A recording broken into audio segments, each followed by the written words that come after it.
Hey, hola chicos, ¿cómo están? Espero que estén muy bien. Eh, Soy por acá en un muy corto video, espero, en el cual quiero explicarles la guía número uno de la clase de literatura. Es súper sencilla, es un tema que ya hemos manejado con otros cursos, es un tema que se ha manejado en la clase de lenguaje. eh, es un tema que procuro que tengan muy presente, entonces siento que no hay tantas posibilidades de que no lo hayan entendido, de que haya dudas. Sin embargo, por evitarlo, pues vamos a hacer esta pequeña introducción a lo que es un análisis narratológico. El análisis narratológico es un estudio derivado de una corriente literaria, de análisis literario llamada el estructuralismo. El estructuralismo, como dice su nombre, se preocupa muchísimo por la estructura de la literatura. Considera que esta es la encargada de ofrecer un significado nuevo o dar un nuevo sentido al texto. ¿Listo? Es muy similar en cuanto al formalismo ruso, el cual hemos visto ya en clase, espero que lo recuerden un poco, ya que ambas quieren estudiar la forma de la literatura, cómo es la literatura por fuera, la forma, la estructura, lo que la crea, lo que la configura, pues.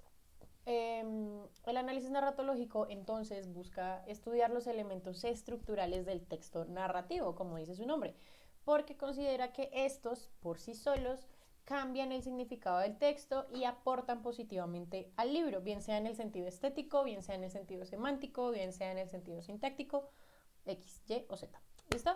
El encargado como de crear este término fue un crítico llamado Svetan Todorov.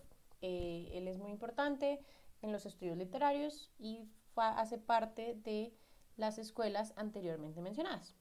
Ahora, ¿qué entendemos nosotros por elementos narratológicos? Son todos esos elementos que figuran de manera principal en los textos narrativos. Obviamente el primer elemento tiene que ser el narrador porque es el que identifica y diferencia al texto narrativo de los otros tipos de texto.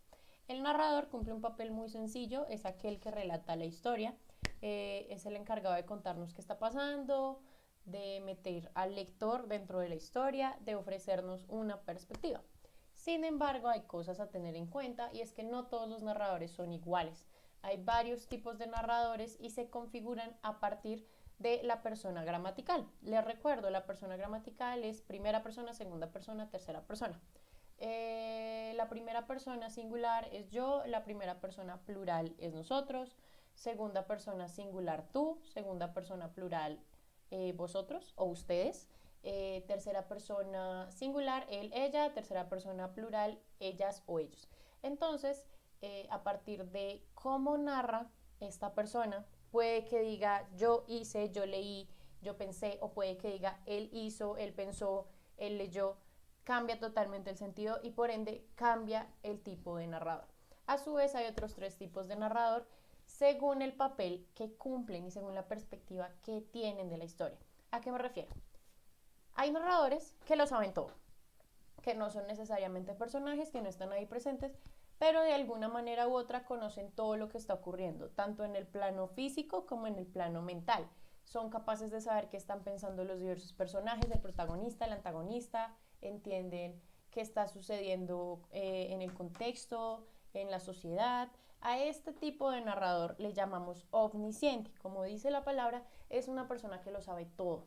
Es la persona capaz de explicarnos la historia desde todas las perspectivas sin tener que ser protagonista, sin tener que estar preguntando. Sencillamente es un narrador que todo lo sabe y por ende nos puede explicar todos los detalles sin ningún tipo de problema. Ahora, el siguiente es el protagonista. Ya por el solo nombre podemos entender que el protagonista no lo sabe todo. El protagonista, por ejemplo, no podría darnos la perspectiva del antagonista o la perspectiva de su mejor amigo. El protagonista habla desde lo que ve él o ella. No nos puede dar ningún otro motivo o ninguna otra razón. Puede que conozca detalles que le hayan contado y puede que no los cuente a nosotros. Pero el protagonista, el único papel que cumple es el principal. No lo sabe todo, no lo entiende todo, pero está experimentando la historia en primera línea. Finalmente está el narrador testigo. Hace parte de la historia, es personaje, pero es solo un testigo que está observando desde lejos o desde al lado. No lo sabe todo, otra vez, pero tampoco está en la primera línea. Sencillamente observa desde los lados. ¿Listo? Cuando ya tenemos claro qué es el narrador, podemos pensar en los personajes. Los personajes son aquellos que experimentan todas las acciones de la historia. Hay tres tipos. Está el protagonista, que como dije anteriormente es el que está en la primera línea, es el principal, es el que experimenta o desarrolla la acción o la trama. Los secundarios, que son aquellos que están junto al protagonista, que ofrecen algún tipo de cambio, que son relevantes, pero que no son los principales, no están experimentando la acción de primera mano. Y finalmente está el antagonista. Antagonista no necesariamente es el malo, sino aquel que no va por la misma línea del protagonista, se opone totalmente. No necesariamente tiene que ser un villano, no necesariamente tiene que ser el malo, sencillamente se opone a los deseos o las intenciones del protagonista. Los espacios. Cuando yo hablo de espacios me refiero a los lugares donde se desarrolla el relato, pero ojo, no hablo de lugares únicamente físicos. Por ejemplo, la casa, el país, la ciudad, estos los espacios también tienen lugares mentales o culturales. ¿Listo? Podemos hablar de lugares abiertos cuando nos referimos a lugares, sí, a campo abierto. Por ejemplo, las calles, el campo, todo ese tipo de cosas. Mientras que los lugares cerrados son aquellos que están entre una cantidad de paredes. Entonces, puede ser, no sé, la casa, lugares más internos, la casa, el cuarto. Cuando hablo de lugares mentales, se dividen entre culturales y espirituales.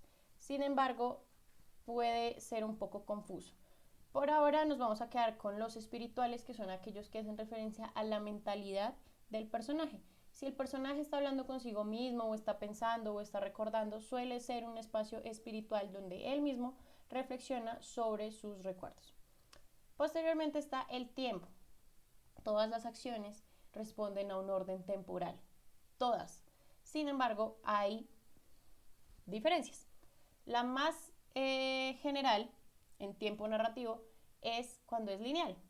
Es decir, empieza a las 8 de la mañana y termina a las 8 de la noche sin ningún tipo de interrupción. Precisamente es como una línea y sigue un orden cronológico.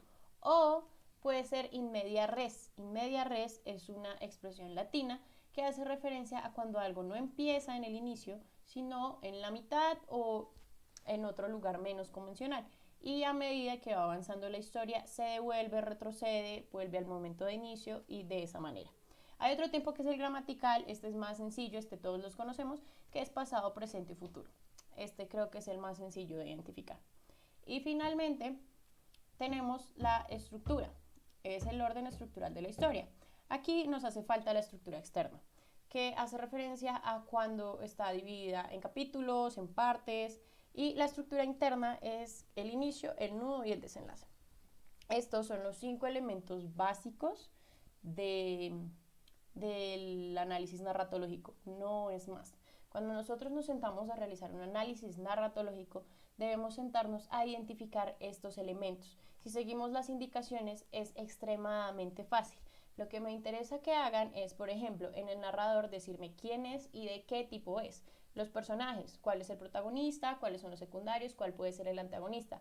Los espacios más importantes, los relevantes, donde de verdad ocurra algo, cuáles son abiertos, cuáles son cerrados y cuáles son espirituales. El tiempo, si es pasado, presente, futuro, si es lineal o si es in media res. Y finalmente la estructura, que es donde ustedes me explican cuál es el inicio, cuál es el nudo y cuál es el desenlace.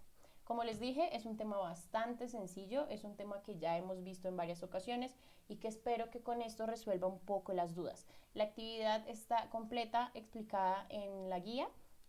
Por favor, si tienen algún tipo de preguntas, algún tipo de duda, háganmela saber mediante la plataforma. Yo estaré muy pendiente. Entonces, por ahora, los dejo con esta información. Espero que sea de provecho y quedo muy pendiente de sus comentarios. Entonces, mis mejores deseos, muchos saludos y que estén muy bien. Chao.